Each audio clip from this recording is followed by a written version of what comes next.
Olá amigos, eu sou Mauro, técnico do Museu da Eletrônica. Este é o laboratório do museu. São 6 horas da manhã e quando eu tenho um problema como esse que eu vou apresentar para vocês hoje, que eu preciso solucionar, eu normalmente acordo cedo, 5 horas, 5 e meia no máximo, faço um de jejum e venho para cá, geralmente alguma coisa leve, e venho para cá para tentar raciocinar na solução do problema. Bom, a eletrônica é um ramo da ciência extremamente complexo. Eu já falei isso em outros vídeos. Talvez se você for leigo, você gosta de eletrônica e por isso assiste os vídeos do canal, você não pode imaginar a imensa complexidade que há num equipamento eletrônico. Seja qual for, não importa se é um osciloscópio como esse que está aqui na bancada, ou se é um rádio de pilhas de 2 faixas. Existe uma complexidade intrínseca do sistema eletrônico para conseguir o efeito que a gente espera dele. Bom, como entender essa complexidade numa situação como essa que eu estou atravessando aqui, onde eu tenho um equipamento clássico, um instrumento de laboratório que foi fabricado nos anos 90 e que não tem documentação nenhuma, não tem manual de serviço e nem sequer um esquema que seja confiável.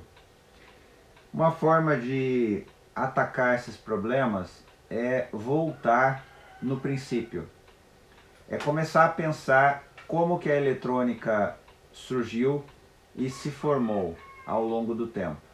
E eu vou compartilhar um pouco isso com vocês, porque esse é o horário ideal para a gente conversar um pouco sobre teoria e sobre análise de como abordar problemas relacionados à eletrônica e relacionados à bancada. Às 6 horas da manhã é o melhor lugar para pensar, é a melhor hora para pensar. Porque a gente passou uma noite em que o nosso cérebro reorganizou as coisas que aconteceram no dia anterior e na maioria das vezes a gente está bem, a gente não tem maiores preocupações nesse horário, ou pelo menos não deveria ter. O nosso cérebro deveria estar mais descansado nesse horário. É bem comum a solução dos problemas virem na nossa mente no meio da madrugada, né? Mas vamos falar um pouco sobre o princípio então. A eletricidade é um fenômeno completamente invisível.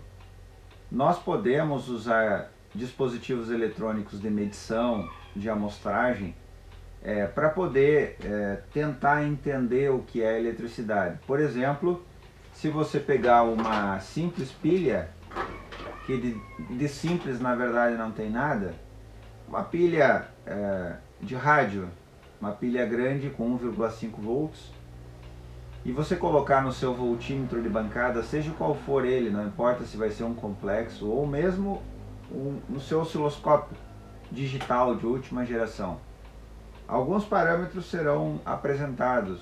Um deles é a tensão que tem na pilha, né? A tensão em volts, que é nominalmente 1,5 volts.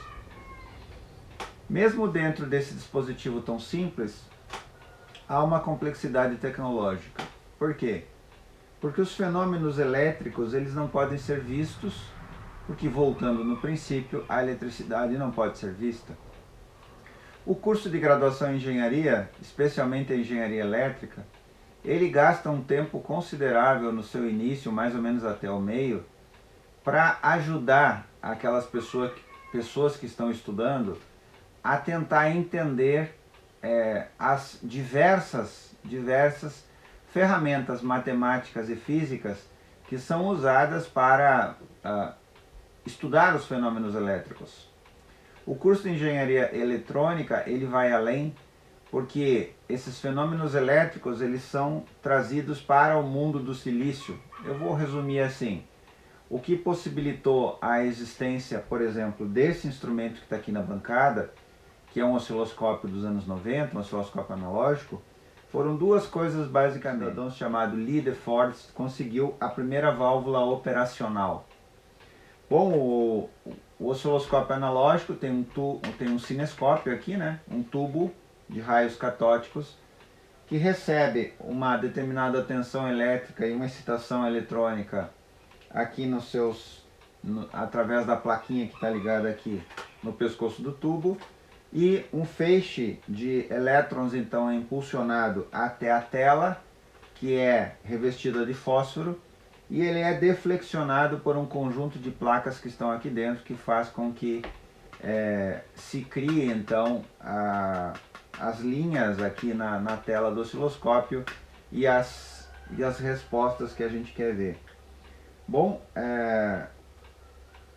isso foi o princípio. Logo em seguida vem o transistor, uma pastilha de silício dopada que vira um semicondutor. Um osciloscópio como esse dos anos 90 tem uma quantidade incontável de pastilhas de silício ou transistores, pastilhas de silício dopadas. Porque apesar de ser visível, em que eu posso contar aqui os transistores e os diodos que tem nessa placa, ele já tem circuitos integrados, então já perdi as contas. Bom, o que acontece num instrumento como esse? Quando eu ligo ele na rede elétrica, em que ele recebe aqui a tensão da rede 110 ou 220 volts e ela é rebaixada por um transformador de potência, diversas tensões são injetadas no circuito retificador desse aparelho, e essas tensões então são, por sua vez, injetadas nos diversos componentes eletrônicos que tem aqui, e com isso a gente consegue o resultado que a gente espera do instrumento. Do mesmo jeito, se eu falar de um rádio, o rádio vai pegar a energia literalmente que está nas pilhas. Essa energia então vai ser injetada nos circuitos do rádio, nos vários circuitos, começando didaticamente pelo circuito amplificador de áudio de baixa frequência, que é o que a gente ouve, Depois indo lá para os circuitos detectores, depois indo para os circuitos de frequência intermediária, tanto de AM como de FM, depois indo para os circuitos conversores, tanto de AM como de FM, e finalmente chegando na antena, resumindo bastante, a antena para FM e a antena para AM que está aqui dentro, a antena de ondas médias, que é o ferrite, E então esse aparelho passa a ter uma sensibilidade para a captação de frequências mais altas e transformação dessas frequências em frequências audíveis ao ouvido humano, e é o efeito que nós conseguimos no rádio, uma pessoa falando, que nós não temos a menor ideia quem seja e talvez até de aonde esteja, especialmente se o rádio for de ondas curtas. Bom, toda essa complexidade de um instrumento ou de um aparelho eletrônico, ela pode ser minimizada quando a gente olha para um esquema ou para um diagrama elétrico do instrumento. E aí você vai ver aí no canal as minhas argumentações da imensa importância que um diagrama ou um esquema tem para entender como funciona um aparelho eletrônico. Ontem à tarde, era sexta-feira, eu fiz o reparo de 2 rádios que já estão aí na bancada em processo de finalização, e eu usei esse esquema o tempo todo. E especialmente esse esquema, que é do rádio Philco Transglobe modelo B481, perdão, eu tinha pego aqui, não olhei, peguei virado. Especialmente esse esquema, eu conheço um pouco mais talvez do que outros, e mesmo assim eu recorro ao esquema o tempo todo. O esquema ajuda, ele é um mapa que nos ajuda a entender por onde os sinais elétricos ou os impulsos elétricos caminham por dentro de um circuito. Se eu tenho um circuito com maior complexidade como esse, esses sinais vão se transformar várias vezes. Eles vão ser transformados em sinais de frequências muito diferentes, em pontos diferentes, e o osciloscópio talvez me ajude nesse processo. O frequencímetro do osciloscópio também me ajuda, porque eu posso entender se tenho frequências ou sinais que eu espero em determinados blocos de circuito desse instrumento.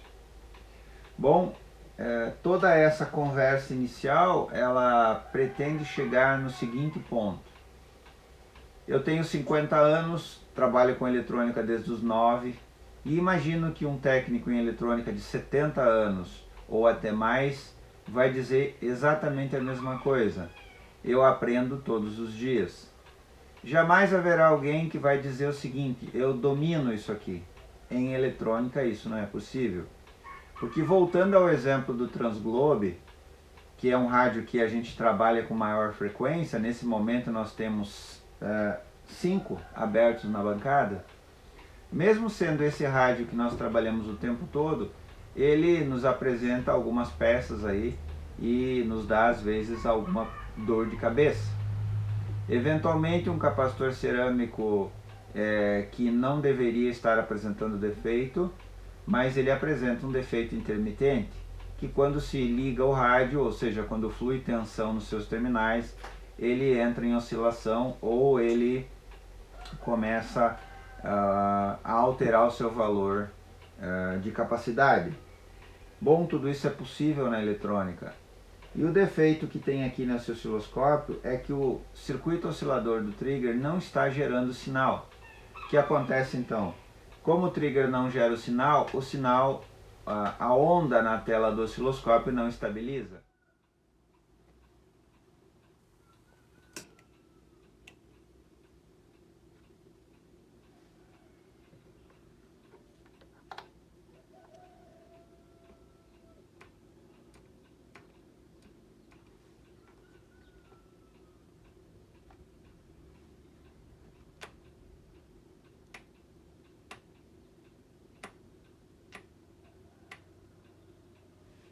Este é o comportamento que nós esperamos. Estou injetando ali do gerador de funções, uma onda triangular nesta frequência. Está aí, a onda está estável na tela desse osciloscópio que está ok. E esse é o fenômeno da ausência do trigger.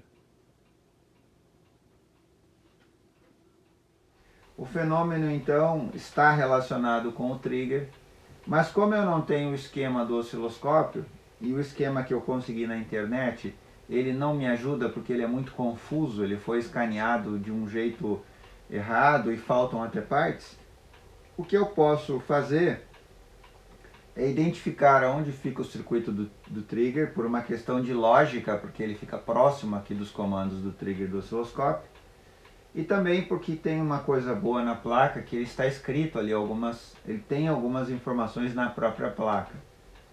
Não consigo ir muito além disso, a não ser pelo fato de que eu tenho outro osciloscópio.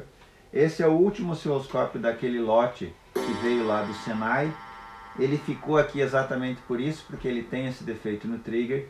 Mas como tem várias pessoas me pedindo esse osciloscópio, eu então resolvi fazer um esforço para tentar localizar esse defeito e finalizar esse reparo e poder repassar esse osciloscópio para os amigos. Como eu tenho um que está funcionando, que é o meu, que eu separei para ficar no acervo do museu, então aqui eu tenho pelo menos uma referência de tensões e uma referência de formas de onda no osciloscópio digital, que estão de certa forma me ajudando. Se a gente tem dois instrumentos iguais, dois rádios iguais, dois televisores iguais, seja qual for dois aparelhos eletrônicos iguais, há uma tendência de que a gente consiga usar o que está ok como referência e procurar o defeito naquele que não está ok. Existem até alguns relatos de colegas que já usaram um dispositivo eletrônico, que quando você tem duas placas idênticas, você liga nesse dispositivo eletrônico e ele então analisa o funcionamento daquela placa e indica um provável defeito naquela outra placa testada, tendo como referência a placa que está boa. Bom, mas como esse instrumento não está à nossa disposição, o que a gente tem aqui é o cérebro humano disponível para raciocinar. Uma coisa certa, e ontem eu comentei, nós temos que evitar aquilo que eventualmente vemos em alguns aparelhos que chegam na bancada. Alguém, numa atitude desesperada, começa a trocar tudo deliberadamente. E isso, na maioria das vezes, destrói a placa de circuito impresso, que é frágil, ela não foi feita para ficar aquecendo o tempo todo. E isso acaba causando mais defeitos. Porque se eu tenho uma placa como essa, que está funcionando, e eu sei que o problema dela é o circuito do trigger, e eu começar a trocar tudo na esperança de que por um golpe de sorte eu consiga encontrar o componente que está danificado, há uma chance muito grande de eu acabar inserindo um defeito aonde não tem. Então esse não é o melhor método. O melhor método é aquele em que se raciocina como funciona esse aparelho, se entende como funciona o aparelho, e se você tem o diagrama, você necessariamente terá que entender como funciona polarização, quais os fenômenos que acontecem em cada componente eletrônico, desde um simples resistor até um capacitor, um transistor de efeito de campo e, por que não, um circuito integrado. Se você olhar nas playlists do canal, vai ver que lá tem um reparo de um videogame clássico, um videogame Sega. Aquele videogame só foi possível o conserto porque tinha o diagrama, e através da análise do diagrama eu cheguei à conclusão que o CI, que gera o sinal de vídeo composto, que é usado para injetar sinal na TV, estava com defeito. Sem o esquema, provavelmente seria um conserto improvável, muito difícil. Uma coisa importante para finalizar esse vídeo, que eu quero deixar essa mensagem a vocês: não existe sorte ou azar em bancada. Você não vai encontrar um capacitor defeituoso trocando todos. Muito provavelmente você vai acabar causando outro problema. Vai danificar o circuito integrado, o circuito impresso, vai acabar substituindo capacitores que não deveria, porque quando você substitui capacitor você altera parâmetros do circuito. Parâmetros esses que, por exemplo, como nesse osciloscópio, foram aferidos em laboratório na fábrica. Então, por mais completo que seja o laboratório, você jamais vai conseguir fazer um ajuste num instrumento de precisão como esse, sequer parecido com o que foi feito na fábrica. Bom, eu usei um exemplo de grande complexidade, que é um osciloscópio com defeito, mas eu, como disse, poderia usar qualquer exemplo. Tem situações, por exemplo, de pessoas que entram em contato comigo e tem o rádio Dunga. O Dunga da Motorrádio, que é um radinho relativamente simples, existe uma versão que eu tenho aqui no acervo do museu, que ele é só AM, e ele não tem maiores complexidades. No entanto, ele pode esconder defeitos críticos, e a pessoa pode ficar até sem conseguir resolver o problema, se não souber ler o circuito eletrônico do rádio. Bom, esta reflexão de sábado de manhã, na madrugada, o sol ainda não nasceu, objetiva motivar vocês do seguinte: uma pessoa me perguntou qual era a minha formação para saber eletrônica, e eu não respondi a ela qual a minha formação acadêmica ou técnica. Eu já fiz isso em outros vídeos, mas isso é pouco relevante. O que é mais relevante e o porquê que se tem sucesso ou fracasso em qualquer ramo do conhecimento, em qualquer atividade na vida. Por que se tem sucesso ou fracasso? Tem a ver com uma coisa muito importante: sangue, suor e lágrimas. Esse é o nome de um filme, se não me engano. Mas eu posso usar outra frase para exemplificar isso. Não há crescimento sem esforço ou sem dor. Por que dor? Porque talvez não seja tão agradável acordar de madrugada ou ir deitar no dia anterior ou vários dias anteriores pensando na solução de um problema que você precisa encontrar. Que há pessoas que criaram expectativa em cima do seu trabalho e essas pessoas merecem a sua atenção. Bom, então o esforço pessoal, a busca incessante da melhoria, do estudo, da pesquisa, do desenvolvimento, é que vai fazer você um bom técnico eletrônica, um bom técnico, um bom mecânico, um bom eletricista, um bom encanador, um bom varredor de rua, um bom limpador de telhado, uma boa faxineira ou diarista. É o esforço, a persistência e a vontade que você tem que vai fazer a diferença. Então, esse é o meu conselho a você. Se você é um hobbyista e está assistindo esse vídeo, se você gosta dos vídeos do Museu da Eletrônica e dá um pouco de credibilidade àquilo que eu falo, tenha certeza que mais importante que uma graduação ou uma pós-graduação ou doutorado em engenharia eletrônica é a vontade que você tem de aprender. É claro que essas coisas vão fazer diferença na sua experiência. Eu conheço, estou me relacionando com engenheiros eletrônicos aposentados, que são pessoas inteligentíssimas, que tiveram o privilégio e a sorte de fazer uma graduação, mas nem todo mundo pode fazer. De qualquer forma, você pode se tornar, se você ainda não é, um bom ou um excelente técnico em eletrônica. Mas isso vai demorar, isso vai demandar esforço, isso vai demandar estudo, isso vai demandar leitura, muitas e muitas horas de estudo. E aí você vai ficar bom quando o tempo certo chegar. Legal, meus amigos? Eu espero que vocês tenham entendido a minha mensagem nesse vídeo, que foi basicamente o seguinte: valorize a profissão de eletrônica. Se você é cliente de alguém, a próxima vez que você for conversar com o técnico eletrônica, cumprimente essa pessoa, principalmente se ele for mais velho, porque ele está numa profissão extremamente complexa, uma profissão difícil e, infelizmente, cada vez menos valorizada, porque o mundo todo entrou na onda do consumismo e a era do conserto passou, como diz um grande amigo meu. A era do conserto passou. As pessoas agora usam e descartam. Mas nós que somos apaixonados por essa era do conserto, pela eletrônica antiga, continuamos aí firmes e fortes, resgatando esses aparelhos, tentando fazer a manutenção deles, devolver a vida e a vitalidade e, principalmente, preservando essa eletrônica bonita que não vai voltar mais. Ontem eu estava falando com um amigo de Portugal e ele me mostrando um rádio Philips, um rádio maravilhoso, modelo BX490, que ele restaurou, um rádio valvulado, e ele estava em Portugal e estava sintonizando uma rádio em ondas curtas aqui do Brasil.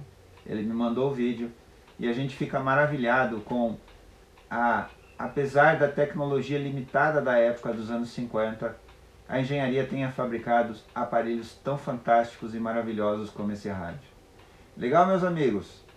Obrigado pela atenção de todos. Eu vou continuar aqui no osciloscópio. Se eu localizar o problema, depois talvez eu faça um vídeo rápido para contar para vocês o que era. Se eu não localizar de antemão, peço desculpas aos colegas que estão esperando esse osciloscópio. Eu estou me esforçando para ajudá-los. Ok? Muito obrigado até aqui, um ótimo final de semana e até o próximo vídeo.